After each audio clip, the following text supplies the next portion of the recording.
Chapter 19, Ægir 1, the god of the sea. In Norse mythology, Ægir, known as the god of the sea, holds a significant and multifaceted role. His domain encompasses not only the ocean and its creatures, but also the intricate relationships between gods and the mortal world. Ægir is often portrayed as a powerful and somewhat enigmatic figure, both revered and feared by sailors and the Norse gods alike. Ægir's domain and attributes. Ægir rules over the ocean, a vast and unpredictable force in Norse cosmology. Unlike other sea deities, Ægir's influence extends beyond mere control of the waters. He embodies the ocean's dual nature, sometimes calm and generous, providing abundant fish and safe passage, other times wrathful, causing storms and shipwrecks. Described as a giant Godin of majestic appearance, Ægir is sometimes depicted with seaweed for hair and a beard flowing with foam, symbolizing the sea's tumultuous nature. His dwelling lies at the ocean's depths, a grand hall illuminated by glowing gold, symbolizing the ocean's hidden treasures. The Feast of Ægir. One of the most famous tales involving Ægir is his hosting of a grand feast for the gods, recounted in Snorri Sturluson's Prose Edda. This myth describes how the gods sought Ægir's hospitality, recognizing his skill in brewing beer. Initially hesitant, Ægir agreed to host the feast under the condition that the gods provide a large cauldron for brewing. Thor and Tyr undertook the task, borrowing an immense cauldron from the giant Hymir. Upon returning, Ægir brewed a legendary batch of ale, and the gods reveled in a lavish feast within his magnificent hall. This story highlights Ægir's dual role as both provider of bounty and a figure to be approached with respect and careful negotiation. Ægir's role in Ragnarok. In the apocalyptic saga of Ragnarok, Ægir's ocean plays a pivotal role. As the final battle approaches, the sea will boil and surge, unleashing chaos upon the world. Ships will sail to Vigrid, the battlefield, and monstrous sea creatures like Jormungandr, the Midgard serpent, will emerge from the depths.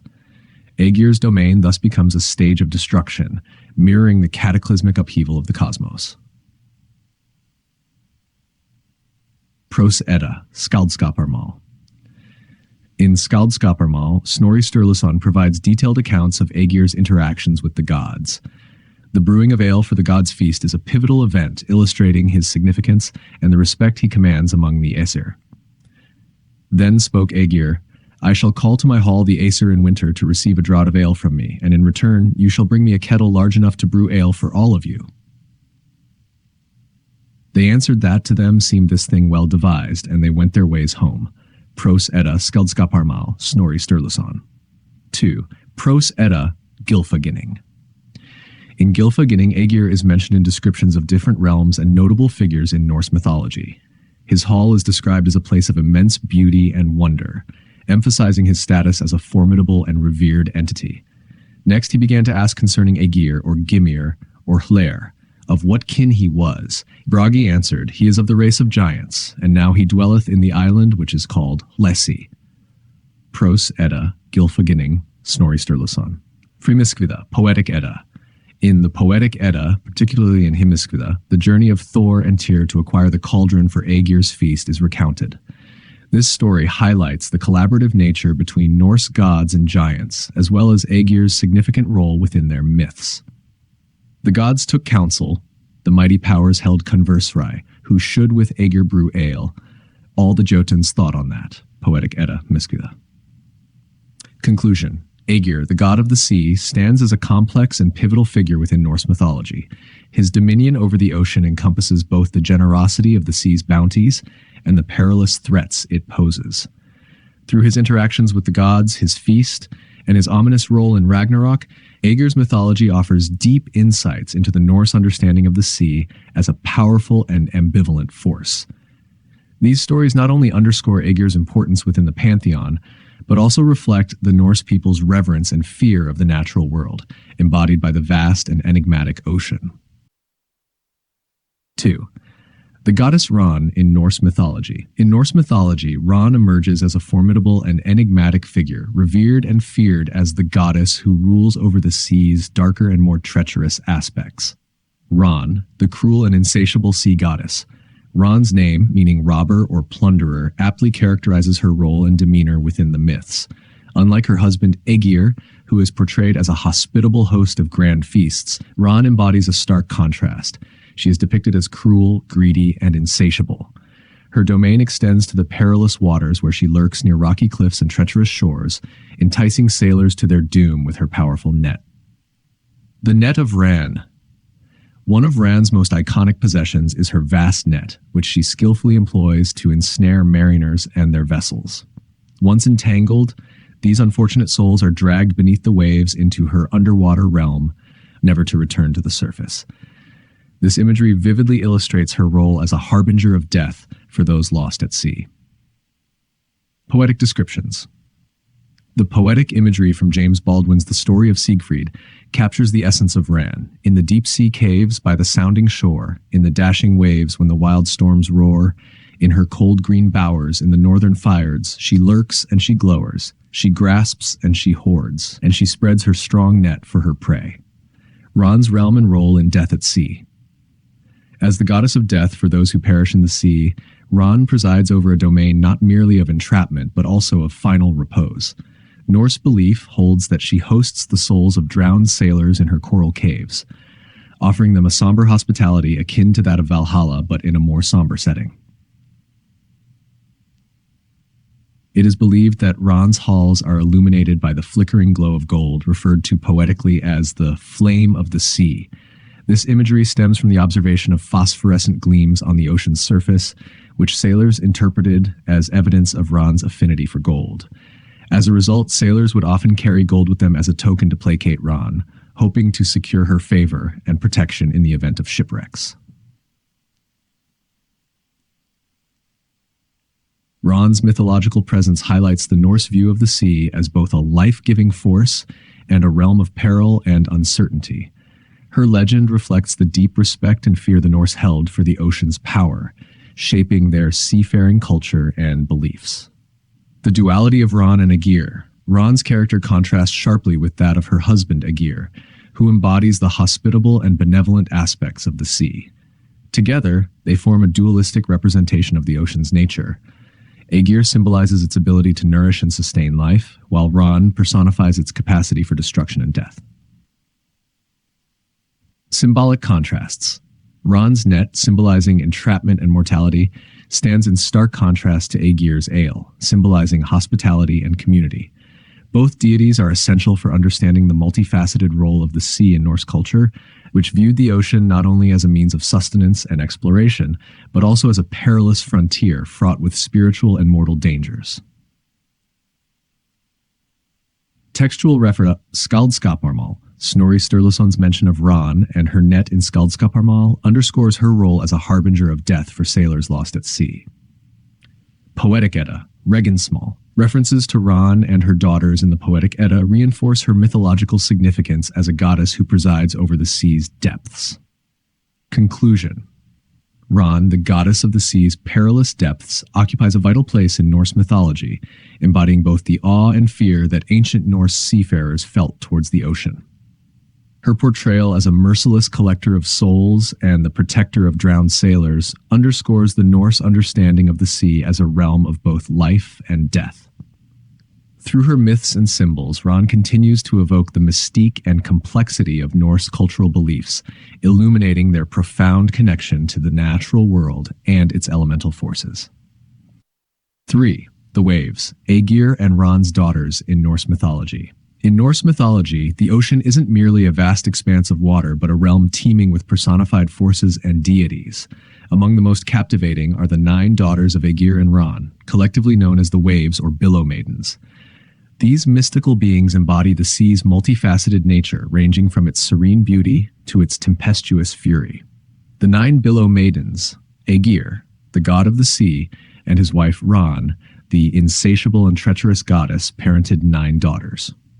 These daughters, the Waves, are described as exceptionally beautiful maidens with snowy arms and bosoms, flowing golden hair, deep blue eyes, and slender, willowy forms that mimic the undulating motion of the ocean. Their attire consists of ethereal veils and hues of blue, white, or green, mirroring the sea's colors, which flow around them as they move, enhancing their captivating appearance and linking them intimately with their watery domain. The poetic description from Viking Tales of the North by R.B. Anderson captures their enchanting presence, and Ægir's daughters in blue veils dight, the helm leap round, and urge it on its flight. This imagery portrays the waves as ethereal beings actively interacting with their environment, particularly the seafaring vessels of the Norsemen. Moods and capricious nature.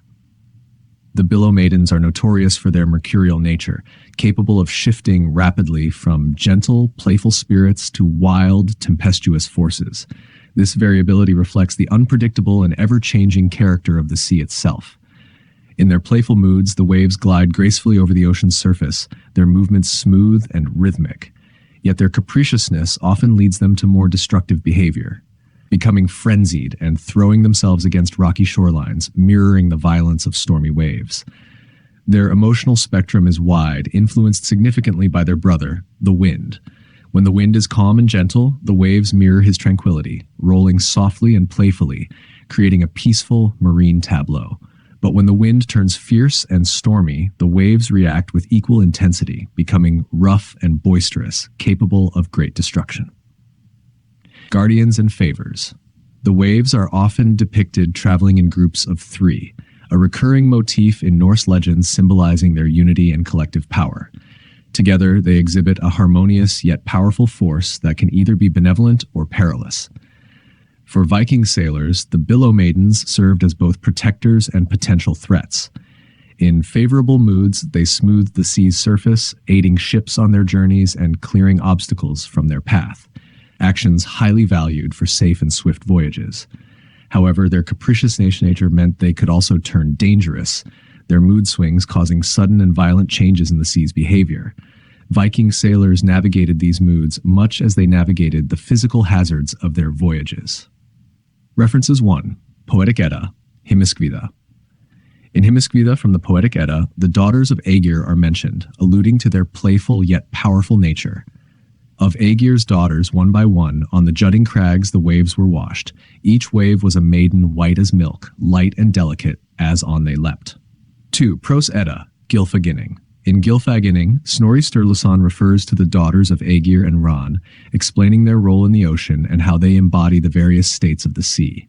These 9 daughters, whose names are Himingleva, Dufa, Blóðuhada, Hefring, Uther, Hrun, Bilja, Drefn, and Kolga, were the waves of the sea, and they carried their father's ship over the waters. 3. Viking Tales of the North, R.B. Anderson. The vivid portrayal of the waves' interaction with Viking ships can be found in Viking Tales of the North, and Ægir's daughters in Blue Veil's Dight, the helm leap round, and urge it on its flight. Symbolism and legacy. The 9 waves symbolize more than just mythological characters. They embody the inherent duality of the sea in Norse culture. Vital for travel, trade, and sustenance, the ocean was also a source of danger and uncertainty. The waves encapsulate this dual nature, representing both the beauty and peril of the sea. Their legends continue to captivate those exploring Norse mythology, serving as a reminder of the deep connection Norse people had with the sea and their recognition of its profound influence on their lives. Through these stories, we gain insight into how the Norse navigated not only the physical challenges of seafaring, but also the spiritual and emotional forces they believed governed their world. Ægir's Brewing Kettle.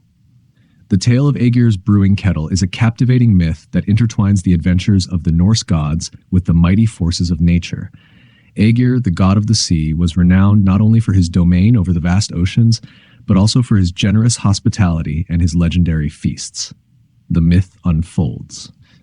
The story begins with Ægir extending a generous invitation to the gods of Asgard, promising them a grand harvest feast in his underwater halls. However, Ægir confesses that his brewing kettle is too small to brew enough ale for the entire gathering. Hearing this, Thor, the thunder god, and Tyr, the god of war and justice, immediately volunteer to procure a suitable kettle. Thor and Tyr's quest. Thor and Tyr embark on a quest eastward to the dwelling of the giant Hymir, known to possess a colossal cauldron.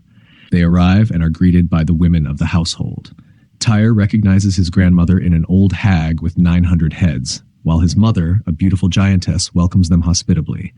Learning of their mission, Tyr's mother advises them to hide under the kettles on a beam in the hall to avoid Hymir's wrath. Encounter with Hymir. When Hymir returns home, his wife informs him of the guests. Enraged, Hymir's glare splits the rafter, causing all but the largest kettle to crash to the ground. Despite his anger, Hymir reluctantly decides to host Tyr and Thor. He slaughters 3 oxen for their meal, but Thor astonishingly consumes 2 of them single-handedly. The fishing expedition. The next morning, Hymir and Thor set off for the shore to fish. Hymir instructs Thor to procure his own bait, leading to Thor using the head of Hymir's largest ox, Himinbrjódr, as bait. They row far out to sea, beyond Hymir's usual fishing grounds, into the territory of the terrifying Midgard serpent Jormungandr. Thor's epic battle. Despite Hymir's warnings, Thor baits the serpent with the ox head and engages in a fierce struggle. The serpent's frenzied writhing causes Thor to brace himself so strongly against the boat that he crashes through its floor and stands on the seabed. After a tremendous effort, Thor nearly succeeds in slaying the serpent, but Hymir's interference cuts the line, allowing the serpent to escape. Return and challenge. Furious at Hymir's interference, Thor knocks him overboard. Hymir manages to return to shore, carrying 2 whales. To display his strength, Thor tries unsuccessfully to break Hymir's beaker against pillars and walls. Following Tyr's mother's whisper, Thor throws the beaker at Hymir's forehead, shattering it.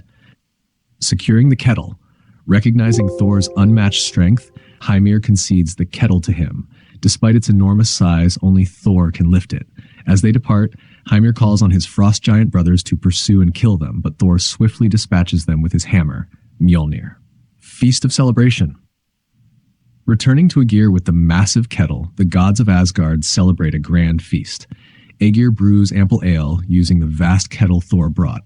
Adorned in festive attire, the gods gather in Ægir's coral caves for a magnificent celebration, symbolizing the harmonious relationship between the gods and the powerful forces of the sea. Symbolism and meaning. The myth of Ægir's brewing kettle is rich in symbolism. Thor's battle with the Midgard serpent represents the eternal struggle between order and chaos, while the breaking of Hymir's beaker symbolizes the breaking of ice under the influence of Thor's summer storms. Through these myths, the Norse conveyed their profound understanding of the natural world and their respect for the mighty and unpredictable forces embodied by the gods.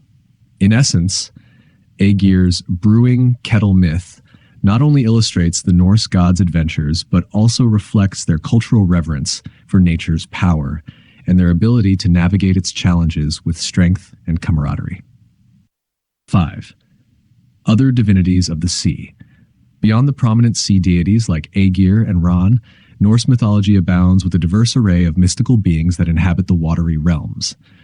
These entities range from enchanting mermaids to fearsome Nicors, each contributing to the rich tapestry of northern maritime folklore. Mermen and mermaids. Merfolk, with their upper bodies resembling humans and their lower halves transforming into fishtails, were believed to dwell in the depths of the ocean. Mermaids especially were portrayed as captivating and elusive creatures capable of shedding their swan plumage or seal garments to walk on land and mingle with mortals. Finding such garments could bind a mermaid to the land, compelling her to stay by the finder's side. One tale speaks of a mermaid emerging from the waves under the moonlight, meeting a solitary wanderer on the beach. The enchantment of the encounter is captured poetically. She came through the waves when the fair moon shone, drift of the wave and foam of the sea. She came where I walked on the sands alone, with a heart as light as a heart may be. Ægir. These sea maidens, with their ethereal beauty and magical allure, often found themselves entwined in stories of love and longing, where their bond with the ocean and fleeting moments on land created poignant narratives. Nicors, the marine monsters. In stark contrast to gentle mermaids were Nicors, malevolent sea monsters whose name has given rise to the term Old Nick, a reference to the devil. These fearsome creatures embodied the more sinister aspects of the sea, often symbolizing the dangers lurking beneath its surface. Nicors, with their ferocious and soulless nature, were common figures in medieval legends, seen as omens of doom for sailors and fishermen. Where in the Marishkas boometh the bittern, Nicker the soulless sits with his gittern, sits inconsolable, friendless and foeless, wailing his destiny, Nicker the soulless. From Brother Fabian's manuscript. Nixies, Undines, and Stromkarls. Among Norse mythology's water spirits, Nixies, Undines, and Stromkarls stand out as gentle and benevolent beings. These spirits, often depicted with fishtails, were believed to inhabit fresh waters such as rivers, lakes, and streams. Undines, the female spirits, were associated with nurturing and life-giving aspects of water. Their male counterparts, Stromkarls or Nixies, also carried a melancholy tied to their existence. During medieval times, these spirits were believed to occasionally leave their aquatic homes to join village dances, easily identified by the wet hems of their garments, a sign of their true nature. They often lingered near streams or rivers, playing enchanting music on harps while combing their long golden or green hair. The neck hear his harp in the glass castle plays, and mermaidens comb out their green hair always, and bleach here their shining white clothes. Stagnelius, Kate Lee's translation. Despite their gentle demeanor, these spirits were troubled by uncertainties regarding their salvation. Tales abound of encounters where children or priests encountering them would cruelly taunt them with the prospect of damnation, turning their joyous melodies into mournful laments. Know you the Nixies, gay and fair? Their eyes are black and green their hair, they lurk in sedgy shores. Matheson. However, remorseful humans often return to comfort the distressed spirits, promising them future redemption that could restore their cheerful tunes. The quest for salvation. The constant quest for assurance of their salvation added a layer of tragic beauty to the lore of these water spirits. Their interactions with mortals were filled with poignant moments where their innocence clashed with the harsh judgments of humans. This interplay highlighted the delicate balance between the supernatural and the mundane, where even the most magical beings sought solace in the promise of a better future. 6. River nymphs and the Lorelei Norse mythology and Germanic folklore are rich with tales of mystical water spirits and enchanting river nymphs. These beings, both benevolent and malevolent, have long captivated the imaginations of people, weaving their legends into the very fabric of the rivers and streams they are said to inhabit. Among these spirits, the Lorelei stands as one of the most famous and alluring figures, her legend deeply entwined with the mighty Rhine River. The Lorelei. The siren of the Rhine, the Lorelei, an immortal water nymph, is one of the most iconic figures in Germanic folklore. Daughter of Father Rhine, the powerful river god, her legend is deeply entwined with the towering Lorelei Rock near St. Goar, a perilous point on the Rhine known for its treacherous currents and sharp, jagged rocks. By day, the Lorelei resides in the cool, mysterious depths of the river, hidden from mortal eyes. However, as dusk falls and the moon casts its silver light upon the water, she emerges from her watery abode. Perched high on the pinnacle of the Lorelei Rock, she becomes a vision of mesmerizing beauty, her golden hair shining like threads of sunlight against the night sky. With a comb of gold, she prepares her hair, weaving jewels into her tresses, and sings haunting melodies that float over the river. Her song, filled with an almost magical allure, captivates any boatman who hear it. Entranced by her ethereal voice, they forget their surroundings, and their boats drift helplessly onto the deadly rocks, where they meet their doom. Above the maiden sitteth, a wondrous form and fair, with jewels bright she plaiteth her shining golden hair, with comb of gold prepares it, the task with song beguiled, a fitful burden bears it, that melody so wild. The boatman on the river lists to the song spellbound. Oh, what shall him deliver from danger threatening round? The waters deep have caught them, both boat and boatman brave, 'tis Lorelei's song hath brought them beneath the foaming wave. Song Heinrich Heine, Selcher's translation. The Fisherman's Tale. Among the many legends of the Lorelei, none is more poignant than the story of a young fisherman from Oberwesel, a quaint town along the Rhine. Each evening, he would meet the Lorelei by the river's edge. Enchanted by her beauty and the mesmerizing quality of her song, he would spend hours in her presence. Before they parted, the Lorelei would reveal to him the best spots to cast his nets the next day, guidance that always ensured a bountiful catch. "Why do you come, mortal, to this forbidden place?" the Lorelei asked, her voice as soft as the whispering breeze, as the young fisherman approached the riverbank. "I come for your song," he replied, unable to tear his eyes away from her radiant beauty. "It brings me peace and joy like nothing else in this world." The Lorelei's lips curved into a sad smile. "My song is a blessing and a curse," she warned. It can lead you to happiness or to your doom. But I am not afraid, the fisherman said earnestly. I would risk everything to hear it again. The Lorelei sighed and nodded, her golden hair shimmering in the moonlight as she began to sing. Her voice was pure and haunting, weaving tales of love and loss that wrapped around the fisherman like an invisible net. He was lost in her melody, the world fading away until only her voice remained. Each night they met at the river, and each night the Lorelei's song grew sweeter and more sorrowful. She told him where to cast his nets, and he always returned with a bountiful catch, the envy of all other fishermen. But the more he saw her, the more he realized that his heart was no longer his own. It belonged to the enchanting nymph of the Rhine. One night, as the fisherman prepared to leave for his nightly rendezvous, his mother called after him, her voice trembling with fear. "Stay, my son. Do not go to her tonight. I have heard whispers that she is dangerous, that she takes the souls of those she loves." But the fisherman could not be swayed. "I must go, mother. I cannot live without her song." He walked to the river, his heart pounding with anticipation. The Lorelei was waiting for him, her eyes filled with a sorrow he had never seen before. "This is our last night," she said softly. "I can no longer stay here. The river calls me back to its depths." "No," he cried, reaching out to her. "Take me with you. I cannot live without you." The Lorelei shook her head, tears glistening on her cheeks. "It is not your place, mortal. You belong to the land, not the water." With a final heartbreaking melody, she kissed him on the forehead and slipped into the river. The fisherman tried to follow, but the current was too strong. He was swept away, and when the villagers found his body the next morning, they said he looked as if he were smiling, his face at peace. The attempt to capture the Lorelei. The Lorelei's captivating songed many lives, prompting local villagers to take drastic action to end the deaths. A group of armed men was sent to capture her, intent on silencing her song forever. As they approached her perch at nightfall, the Lorelei's enchanting voice and hypnotic beauty ensnared them. Unable to move, they watched in awe as she cast her jeweled ornaments into the waves. And, "Look at her," one of the soldiers whispered, his eyes wide with fear and wonder. "She is more beautiful than I could have ever imagined." "Focus on the task," their captain hissed, though he too could not take his eyes off the Lorelei. "We must capture her before she sings again." But the Lorelei, sensing their intentions, turned her gaze upon them, her eyes glowing with an unearthly light.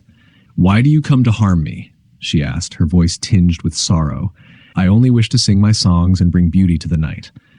"You have caused too much death," the captain said, struggling to keep his voice steady. "We cannot allow you to lure more men to their doom." The Lorelei's eyes filled with tears, and she raised her arms, casting her jeweled ornaments into the river. "Then you leave me no choice," she said, her voice breaking with sadness. "I will return to the depths where I can harm no one." Chanting a spell, the Lorelei summoned the river's waters to rise and envelop her. To the amazement of the soldiers, a sea-green chariot drawn by white-maned horses emerged from the depths. The Lorelei stepped into the chariot, and it disappeared beneath the surface as the river returned to its usual level. The spell broken, the men regained their movement but could only retreat, their mission a failure. Since that night, the Lorelei has not been seen, and the locals believe she still harbors resentment over the attempted capture, refusing to leave her coral caves ever again. The legend of the Lorelei, with its haunting melodies and tragic beauty, remains one of the most enduring tales of the Rhine. It serves as a poignant reminder of the mysterious and often dangerous allure of nature, and the price that sometimes comes with chasing beauty and enchantment.